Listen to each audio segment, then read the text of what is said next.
The Seahawks season may not quite be over yet with a wild card matchup against the 49ers looming, but they're already starting to rack up awards coming off of the season finale. Rob Rang and I are going to be diving into all the hardware that several Seahawks got today on our latest installment of Locked On Seahawks. You are Locked On Seahawks, your daily Seattle Seahawks podcast.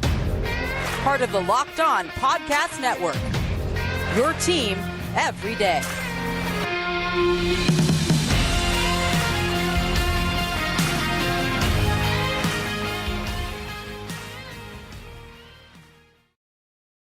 Greetings, 12. This is Corbin Smith, your host for Locked On Seahawks. Joining me for our wild card edition of Matchup Wednesday, my co-host in crime, Rob Rang. Thanks to all the 12s out there, whether you're listening in Ireland, Switzerland, or nearby in Idaho. Thanks for making Locked On Seahawks your first listen 5 days a week. We greatly appreciate it. We're drawing closer to Saturday's wild card rematch between the Seahawks and 49ers at Levis Stadium. And it's Wednesday, which means only one thing. It's time to dive into the key matchups on offense and defense. Two very familiar foes as they get ready for their third matchup of the 2022 season with much higher stakes in the playoffs. Plus, we're going to be taking a look at some of the new hardware dished out to several Seahawk players today, some weekly awards, and some much-deserved recognition for one of Seattle's special team stars. We're going to dive into that as well on this Matchup Wednesday edition, which is brought to you by Prize Picks. Prize Picks is daily fantasy made easy. Pick 2 to 5 players. If they score more or less than their Prize Picks projection, you can win up to 10 times your money on your entry. First-time users can receive a 100% instant deposit match up to $100 with the promo code Locked On. That's prizepicks.com, promo code Locked On.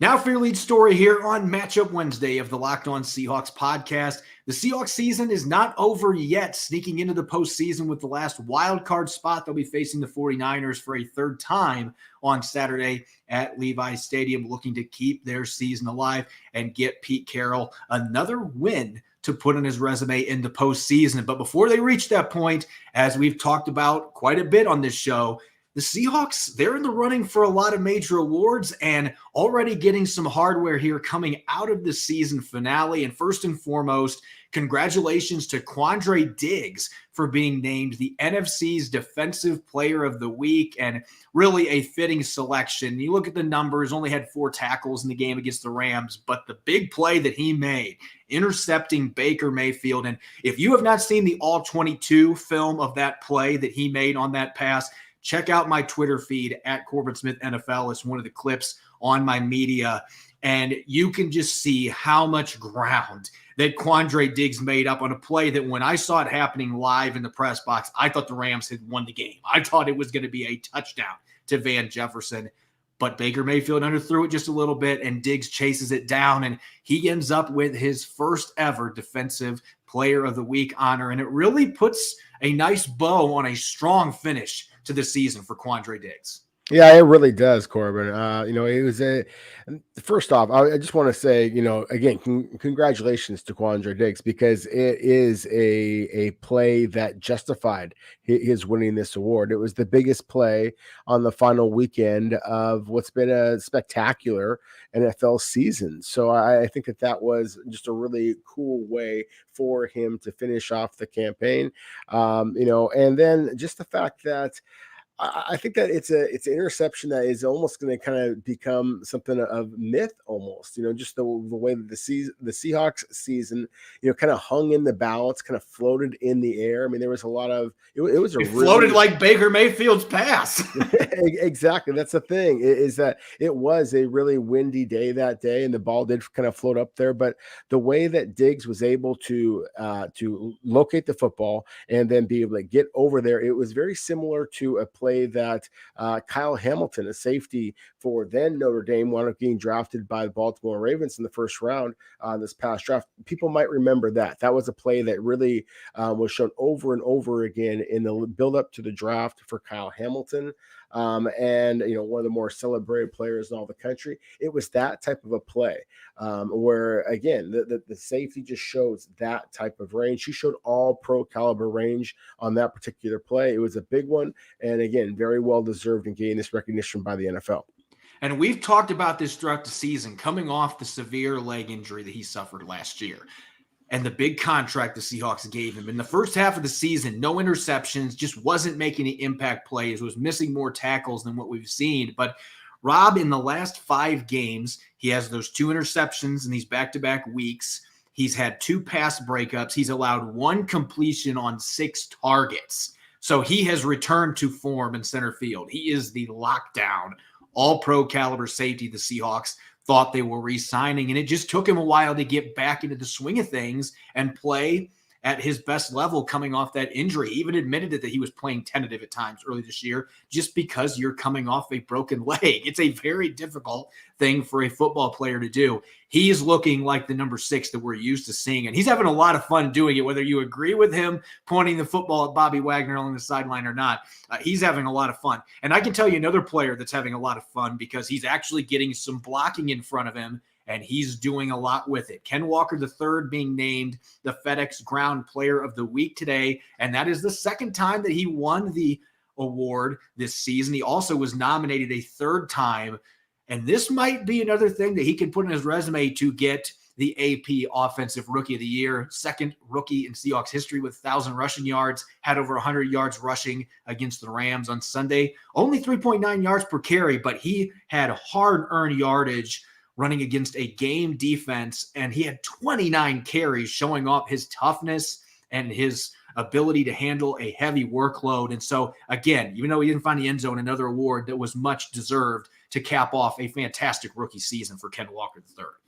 Yeah, he gets over the 1,000-yard hump. He's now run for 100 yards in 3 consecutive games. And, Corbin, he is one of those few running backs in the NFL that really is kind of worth the price of admission all by himself. I mean, just his stop-start ability, his elusiveness.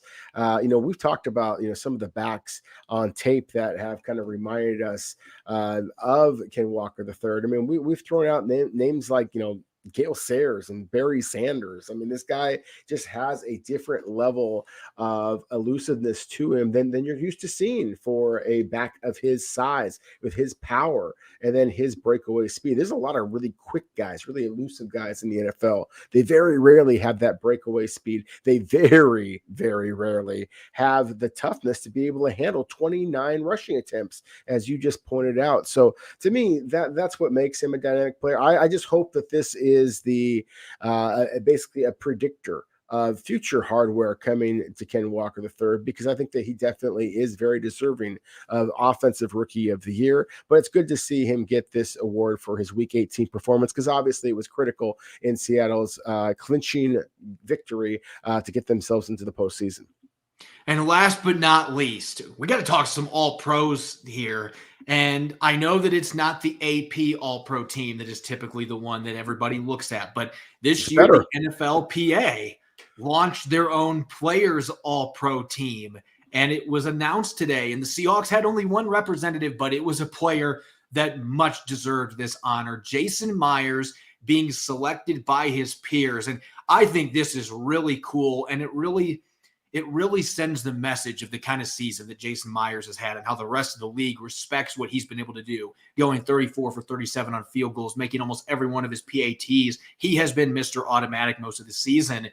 And in the balloting, this is only for active players. You only got one vote, and you could only vote for your position group or the position that you play against. In the case of kickers, you don't really play against anybody except a wall that's coming to block your kicks. So this was the kickers picking the best kicker in football, and Jason Myers was the one that was selected for first team All-Pro. And again, much deserved, because he has had a phenomenal season for the Seahawks.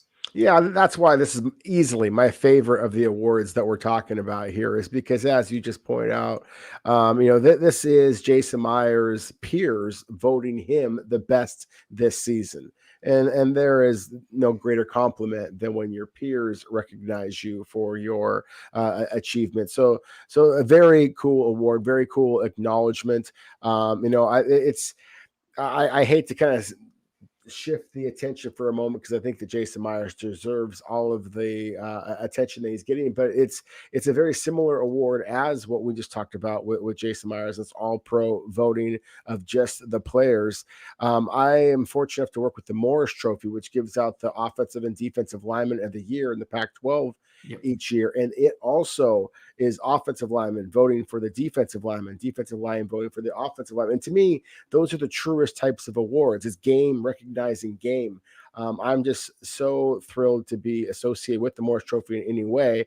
And I know from talking to some of the players who have won that, like Penei Sewell of the Lions, is absolute superstar. Kayvon Thibodeau, I do think that the players get more enjoyment themselves off of getting this recognition from their peers again, and I'm pretty sure that Jason Myers feels exactly the same way. So again, a great accomplishment from Jason Myers, very well deserved, because he has been absolutely spectacular for the Seahawks all throughout this season.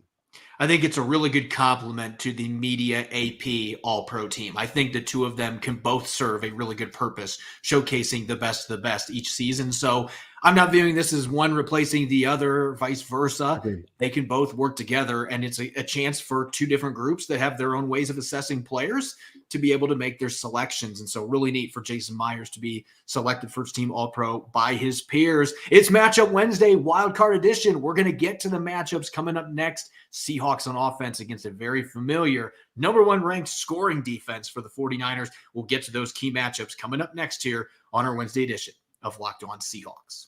This episode is brought your way by TurboTax. Go to TurboTax and don't do your taxes. Meet with an expert who will do them for you. TurboTax experts can relieve you from the stress of taxes and file for you so you can do, well, not taxes. Show your eyes things that are not taxes. Unpack a moving box of not taxes.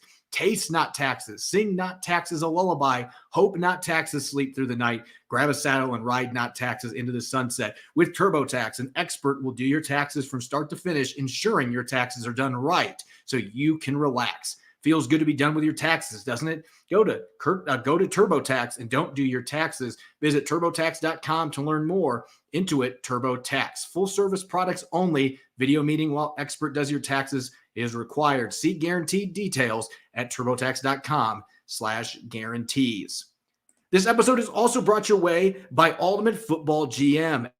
And managing can come true, and this game is definitely for you. Manage every strategic aspect of your team. Play through the season and lead your team to glory.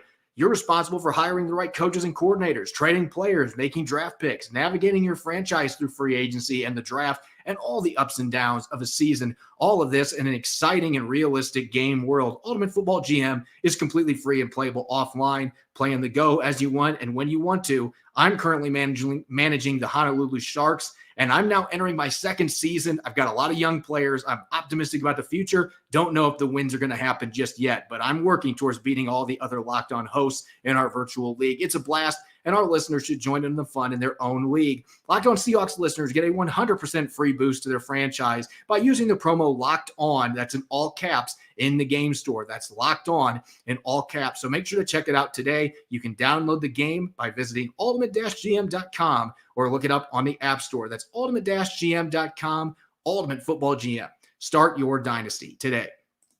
You're listening to Matchup Wednesday, Wild Card Edition here on the Locked On Seahawks podcast. I'm your host, Corbin Smith. Glad to be joined as always by my co-host in crime, Rob Rang. And a special thanks to all the 12s out there, whether this is your first time listening to the podcast or you're a regular listener. We greatly appreciate your support. And thanks for making Locked On Seahawks your first listen 5 days a week. Rob, let's dive into the matchups. And there's going to be some familiar ones and maybe some new ones that we're going to be focusing on going into this round 3 between the Seahawks and 49ers. Much higher stakes this time around. It's the wild card round. Survive and advance or your season is over. Let's talk Seahawks on offense going up against the 49ers on defense. And this is the number one scoring defense in the NFL for a reason. And I'm pretty sure that there's one player that you can circle and highlight who really is the centerpiece of this dominant defense that the Seahawks are once again going to have to worry about getting after Geno Smith. You're muted. Yeah, I think that if you're going to try and slay the dragon, then you have to really go for the dragon, and that being the very likely NFL Defensive Player of the Year this season. I think that that Nick Bosa, certainly deserves that. Those of you able to see it on YouTube can see his production so far this season: 61 tackles, 18 and a half sacks, 90 quarterback pressures. I mean, Nick Bosa has been absolutely phenomenal. He's dominant against Seattle, and not statistically. I think he has 3 sacks against the Seahawks to this point in the season, but it just he creates so many plays with just his initial quickness, the way that he uses his hands. He is physical. He just plays his butt off. I mean, that's one of the things when you watch the 49ers on tape, Corbin, it's one of the things that you really just kind of become enamored with is just how athletic they are, but how hard they play as well. And Bosa is the epitome of that. They're going to move him around. He's going to line up against Charles Cross as well as Abraham Lucas. Both of Seattle's rookie tackles are going to have their hands full. It's one of the biggest reasons why I argued yesterday that Seattle should be employing extra blocking to help. No matter what you do, Nick Bosa is going to get his. Can Seattle block the rest of San Francisco's defensive line? Because I think that you're talking about a player who can take over this game. You just want to try and limit him to a certain amount of damage. Yeah, I don't want to understate what he's done against the Seahawks. As you mentioned, 3 sacks, 8 quarterback hits, and that should probably be 4 sacks. I guess it wouldn't have been a sack because Geno Smith threw a pick 6, but they called it roughing the passer. I thought that was a gifted call for the Seahawks in that last game. It looked pretty clean to me, but he has been living in the Seahawks backfield. He's been living in everybody's backfield. That's what he does. 90 pressures is flat out ridiculous, but that's what this guy does. He plays with a relentless motor. He wins with speed. He wins with power. He wins with technique. He is the total package. And Charles Cross and Abraham Lucas in the first matchup, even though Bosa had 2 sacks in that game, I thought that the tackles held up fairly well in that first game. Even though Seattle lost by 20 points, I thought they did a decent job. A lot of the pressure was coming from the interior. In the second matchup, though, the 2 rookies combined giving up 7 pressures and 3 sacks. Bosa having 1 of those. He dominated both of them regardless of what side he was on. If there's a silver lining, Abraham Lucas, the patellar tendon injury that was bothering him when these 2 teams met in week 15, he looked healthy last week after sitting out a week. It really paid dividends for him. He looked much quicker. He was moving like we're used to seeing Abraham Lucas move. And so that's good news going into this case. He's going to be much healthier than last time. And I thought Charles Cross, he played 2 of his best games the last 2 games. So maybe they can take that as momentum. But still, Nick Bosa, he does it to the best of the best at the tackle position. It's not going to be easy keeping him away from Geno Smith, and they're going to have to provide some support. There's no question about it. Look at their second matchup here on the outside. Let's get to the skill positions, shall we? DK Metcalf is going into the postseason in a pretty significant slump because he only had 3 receiving yards 2 weeks ago against the Jets. Sauce Gardner and company held him down. And in this past game, didn't have much yardage either against the Rams. He's been held in check, and a couple of the throws to him were interceptions. The second one, no blame for him. The first one probably could have ran his slant a little bit crisper than what he did, but he's going to be going into this game on a little bit of a slump. And the 2 games against the 49ers this year, his production was meager. It wasn't as bad as the last 2 games, but he has yet to go over 80 yards in a game against them. He has not scored a touchdown. Tyler Lockett had 107 yards in their first matchup, had almost 70 the second matchup before he broke his hand a few weeks ago, but he has not scored a touchdown either. So even though there's been some yardage, neither one of these guys have been able to find the end zone. The Seahawks in general have not been able to find the end zone often against this 49ers defense. And they're going to have to find a way to crack the code a little bit because it does feel like if there's an area they maybe can capitalize on the 49ers, it still looks like the cornerback group, even though it's a good one, that may be an area that Metcalf and Lockett can still do some damage as long as Geno Smith has time to throw the football. Yeah, that's the thing. I mean, the 49ers front is just so darn good. I mean, their front is great. Their linebackers are great. Their safeties are pretty darn good, and their corners are pretty darn good as well. So trying to find some type of weakness in this defense is very difficult to do. I think that the cornerback play actually has been really one of the real surprises for the 49ers this season. They brought in Charvarius Ward, and he has been spectacular. He's only allowed 3 touchdowns all season long. One of them was a Tyreek Hill, a long play, doing the Tyreek Hill special. One was Devontae Adams, and then inside the 5-yard line, a Devontae Adams special. And then there was one that they basically assigned to him, a PFF assigned to him at least, that was he got lost in zone coverage. But otherwise, and that was in week 1. Otherwise, he has been just blanking everybody. And so to me, that's one of the really interesting matchups. The 49ers are typically going to line up Ward, who is big and physical, 6'1", 205 pounds, against DK Metcalf. I think that this is a game that is ripe for a receiver for the Seahawks to be able to make a big play. I just don't know that Metcalf is going to be able to do that against Ward. I think it's really going to be a physical battle. Lenore on the other side does not have the wheels to run with Tyler Lockett, but as you mentioned, Corbin, neither of the Seahawks wide receivers have been able to shake free and get a touchdown against the 49ers this season.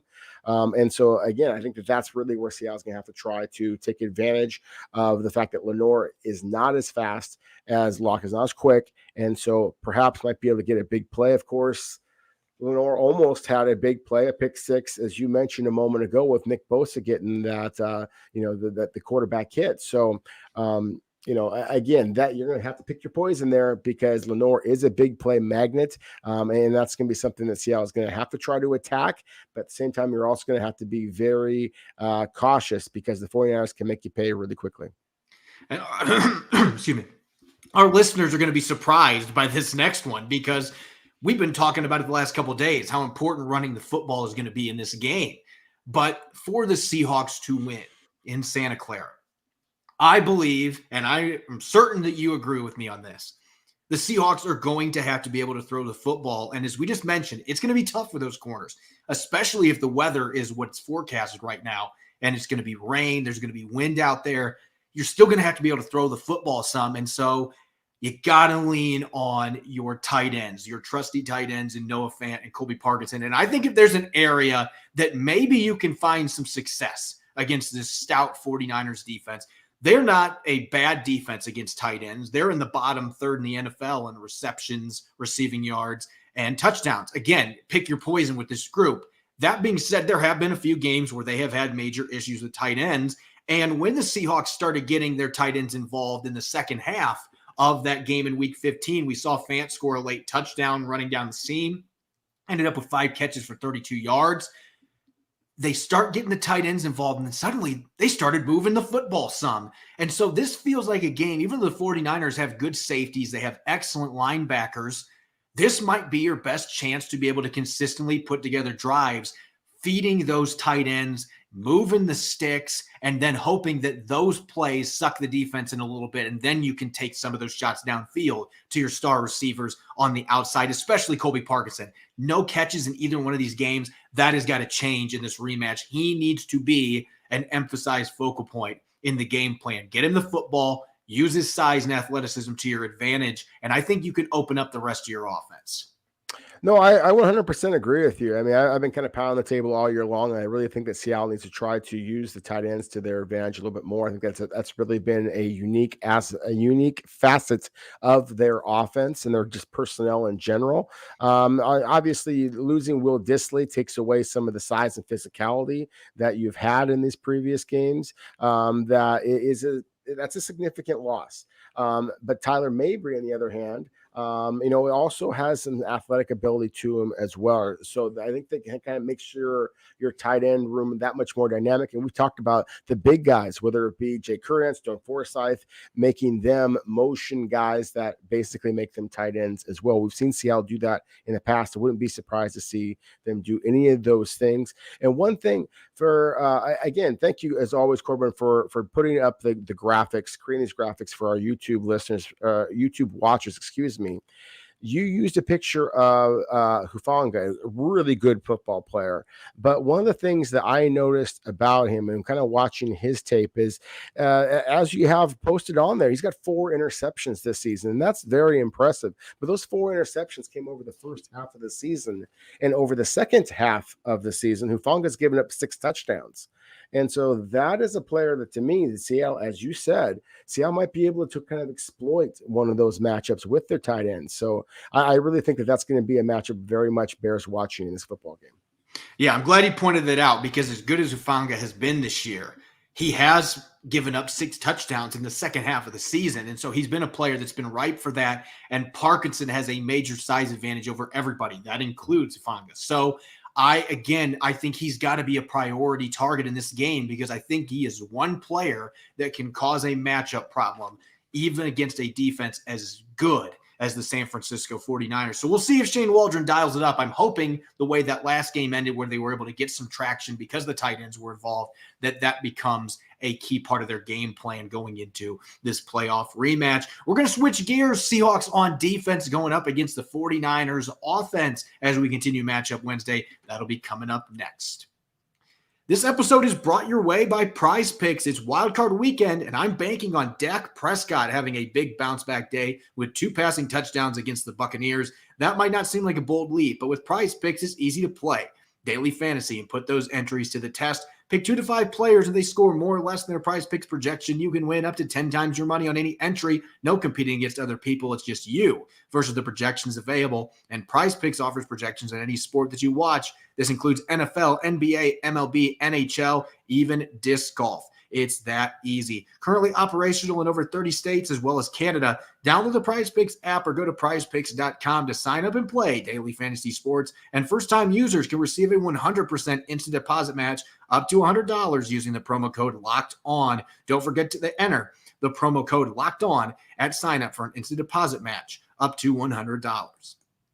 You're listening to Matchup Wednesday here on the Locked On Seahawks podcast. This is your host, Corbin Smith. As always, happy to be joined by my co-host in crime, Rob Rang. And a special thanks to all the 12s out there for making Locked On Seahawks your first listen 5 days a week. Don't forget to check out the Locked On NFL podcast for your second listen, bringing you the local insights you love to the national spotlight with daily conversations on the biggest NFL stories.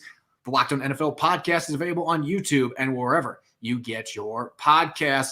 Continuing Matchup Wednesday, Wild Card Edition, we just broke down 3 key matchups for the Seahawks on offense going against the number 1 scoring defense for the 49ers. Now we're going to switch gears. A Seahawks defense that has been playing better the last 3 or 4 games, going up against a 49ers offense that isn't the most explosive, isn't the flashiest, but they're loaded with playmakers. They got a good young quarterback that's handling everything that's thrown at him in Brock Purdy. So this is not going to be an easy assignment for the Seahawks against a team that has scored a lot of points the last 5 games in the 49ers. So let's get to our matchups here. And Rob, this is going to be a little bit of a switch up from what we typically do. Normally, this is all about the players, but Pete Carroll mentioned that this is a little bit of a, I think when you third match, the coaching and the small adjustments matters more than it does in any other game, especially when it's the playoffs. Yeah, and so that's why I think that we talked about showing Pete Carroll versus Kyle Shanahan and how they have done against each other. And they've played a total of 12 games against each other. And those of you watching on YouTube or watching live, again, thank you as always. But for those of you who are not, then I'll just read off the record. Pete Carroll is 8-4 against Kyle Shanahan in those games. And so I think that is something that kind of you have to think about a little bit in this football game. I think there's so many things that suggest that the 49ers are just going to be able to roll over the Seahawks. And yet when I see some of the videos and things that the Seahawks are producing, when I listen and really pay attention to the body language of Pete Carroll, of DK Metcalf, of Geno Smith in their press conferences leading up to the 49ers game, there's a quiet confidence there. There's a looseness there that I think is kind of encouraging. And I think that who better to encourage that than Pete Carroll? You know, the king of optimism, and I would not be surprised at all if he just kind of, shines up the rings a little bit and just says, hey, follow me, boys. I've done this before. Yeah, and I think this is going to be a critical game for just, again, those real small adjustments on defense. And the players have to execute it, obviously. That's always number one. And there's been the busted coverages against Kyle Shanahan's offense, and he puts you in positions where that happens because he's great at scheming things up. But Carroll in the past, even though they've lost both games, the 49ers this year, has had a lot of success against Kyle Shanahan. So maybe he can do it again in the biggest of stages. And the Seahawks can find a way defensively to make this a very interesting game. As far as matchups go, there's one that is extremely concerning to me. And I know that they looked pretty good last week without Jordan Brooks against the Rams.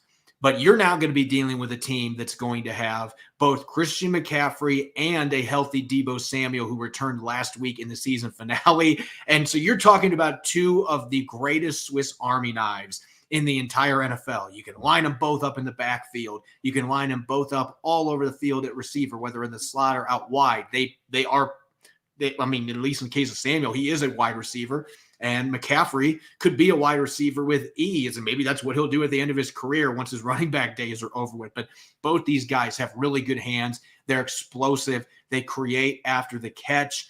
And so you've got to worry about Cody Barton, Tanner Muse, if Alexander Johnson gets called up again.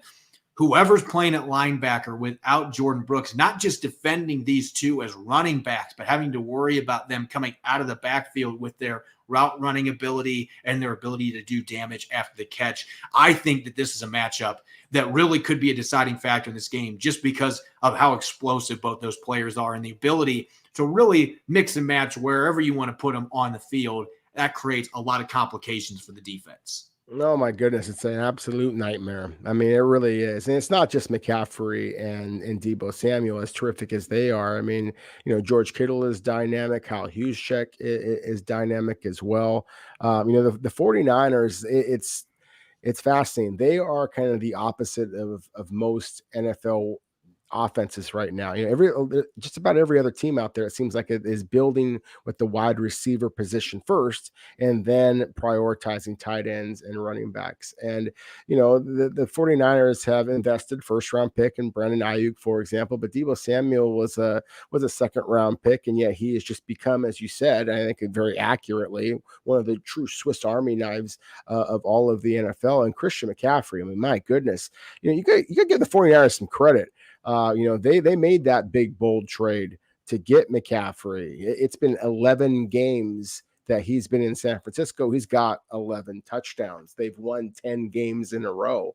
He's got, I think it's 6 touchdowns through the air, 4 touchdowns as a runner, and then also threw one.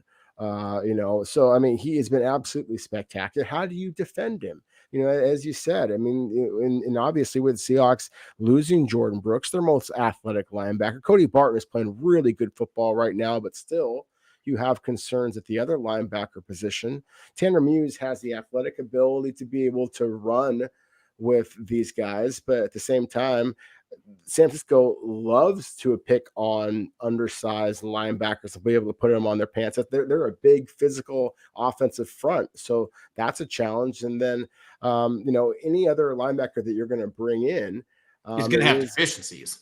Exactly. And so it's just a huge matchup. I agree with you. To me, this is the matchup I think that the Seahawks need to be the most worried about on the defensive side of the ball. It's the matchup that basically is going to determine whether this is a close game, the kind of game that Pete Carroll is hoping for. They can keep close and then win in the very end. Or if the 49ers are able to get out to a little bit of a lead in the first quarter, they could just steamroll Seattle because of their advantages in this exact matchup. So yeah, this is definitely the one you got to be focusing in on.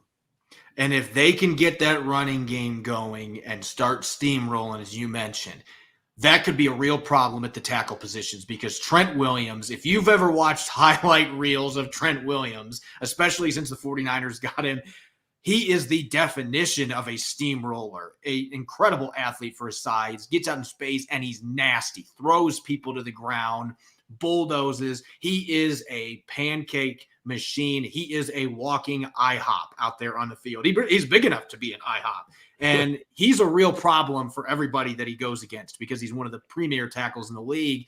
So I'm not just looking at this from a pass rushing standpoint. You're hoping that Uchenna Nwosu, Darrell Taylor, Boye Mafe, Bruce Irvin can get some pressure on Brock Purdy when the 49ers throw the football.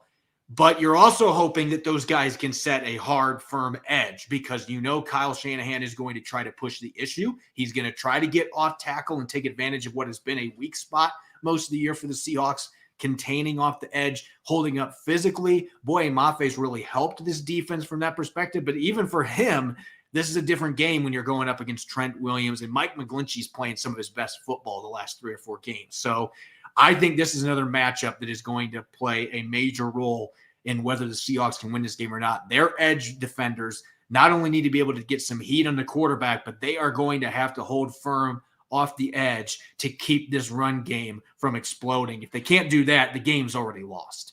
Yeah, exactly. That's the thing. You're going to have to earn your opportunities to rush the passer because the 49ers aren't just going to give you those. I mean, there's going to be some play action passes where they're going to take advantage of the fact that Seattle and everybody else there knows that the 49ers is going to run the ball right down Seattle's throat, or at least that's going to be the initial game plan. It has to be. I mean, Kyle Shanahan, to me, is one of the absolute best game caller or play callers, in the game today. And he would be a fool not to try to take advantage of what has been a very leaky Seahawks run defense. I have further concerns, again, because of the weather. It's just simply harder to hold up in the running game when it's muddy and slick outside. And so that is something that I think is going to just hurt Seattle that much more. At the same time, again, I think that because everybody knows that the game plan is likely to be to try and run the ball right down Seattle's throat, then I think that you are going to see Seattle kind of bow up, at least at first. And that's what I think is going to keep this game close. And that's where you possibly might be able to create the kind of turnover, create the kind of excitement that might be able to lead Seattle to surprising the 49ers. But I don't think that you're going to see McGlinchey and Trent Williams basically dropping back into pass protection very often unless Seattle is able to play very good run defense early and then force the 49ers to do so. Yeah, that's got to be your priority. Can you force Brock Purdy to beat you? And I know he's been very good, has not made a lot of mistakes.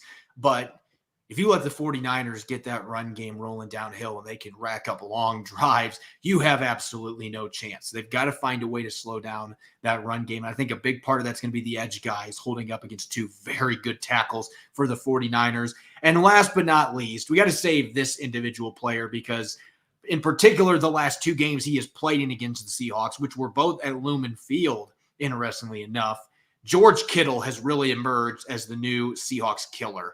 And his overall numbers this year, he did not have the best year of his career in terms of reception, receiving yards, but he scored 11 touchdowns, and a lot of those have been since Brock Purdy took over as the quarterback. He has been leaning heavily on George Kittle, and why not? He is a rookie quarterback's best friend when you got a big athletic target like that can create after the catch like Kittle can. In his last 2 games against the Seahawks, Rob, 13 receptions, 274 yards. I'm laughing reading that line right now. And 4 touchdowns. Again, that's just in 2 games. 274 yards, 4 touchdowns. That is a season stat line for most of the tight ends in the NFL. And he's done it in the last 2 games against the Seahawks. And so you could look at the linebackers here because they're going to get their coverage matchups against George Kittle. But I'm looking at Quandre Diggs, who had a couple of missed tackles on George Kittle on touchdowns in that last matchup. He's got to bring his hard hat. If Kittle gets the ball in his hands, you got to get him to the ground. And Ryan Neal, he's been limited in practice the first 2 days this week. I think that's a positive sign after missing the last 3 games and not practicing at all, that he is in the right direction. They need number 26 back in this game because he made a really nice play on Kittle in that last game where he knocked the football out of his hands. He plays with enough physicality and has the athletic ability to be able to defend George Kittle. So you need number 26 healthy in this football game. Jonathan Abram and Tease Tabor have done a nice job filling in, but you can't go into this game. I guess Abram did okay against Kelsey a few weeks ago, but still, Ryan Neal, I think, is one of the big X factors in this game. Can you get him back healthy and make sure that he's there to cover George Kittle? Because if not, even with him out on the field, they had so many issues last time, and he's another one of those players that can truly be a game wrecker at the tight end position. And Kyle Juszczyk as well from his fullback spot. Yeah, I mean, Ryan Neal really has played very well against George Kittle in the past. And so that's a huge, development to kind of follow for the Seahawks. If Neal is able to play, then as you said, Jonathan Abram has done pretty well, including against Travis Kelce, but Abram doesn't have Ryan Neal's length, his ball skills. And so I think that would give Seattle a more of a ball hawk like Diggs in the backfield and just make them that much more dangerous. I think that's where very likely to be where you might be able to get an interception from Brock Purdy is going to be a deep ball over the top. In fact, that's one of the things I think that you're going to see the 49ers try to do is kind of going back for a moment about establishing the run and all of that. I wouldn't be surprised watching the way that the 49ers use Deebo Samuel. He had been out for 4 games, ankle and knee injuries, comes back in week 18 and played against Arizona sparingly, only had 2 catches for 20 yards and looked a little bit gimpy, but I wonder if they weren't kind of playing possum a little bit for the playoff run. Wouldn't be surprised at all to see the 49ers try to play action over the top to Quandre to Deebo Samuel. And that's where Diggs and Neal, I think, potentially might be able to create that big play for the Seahawks, perhaps even early in this football game. To me, that's why we have to be talking about Seattle's defensive backs here, because I think, again, the weather could absolutely change this game and make it just a box kind of a game where, again, I think San Francisco has a huge advantage. But if Seattle's defensive backs, the playmakers that they are, to me, they have a chance to be able to get the ball in their hands and perhaps take it back. That, to me, I think Seattle needs to be able to create some type of points away from their offense. And that's, to me, is going to be the only way you're going to be able to get this victory in Santa Clara. As always, you can follow me on Twitter at Corbin Smith NFL. You can follow Rob at Rob Rang. Make sure to check out Locked On Seahawks. We're on Apple Podcasts, Google Podcasts, Spotify, streaming 5 days a week on YouTube, and we're on Amazon as well. Make sure to ask Alexa to play Locked On Seahawks, and you'll get the latest episode available. As always, we appreciate your support, whether you're a first-time listener or you're a regular listener for the Locked On Seahawks podcast. Coming up tomorrow, we'll have our playoff edition crossover Thursday with Brian Peacock of Locked On 49ers as we continue to dive into this upcoming wildcard rematch. You won't want to miss it. Thanks for listening. Go Hawks.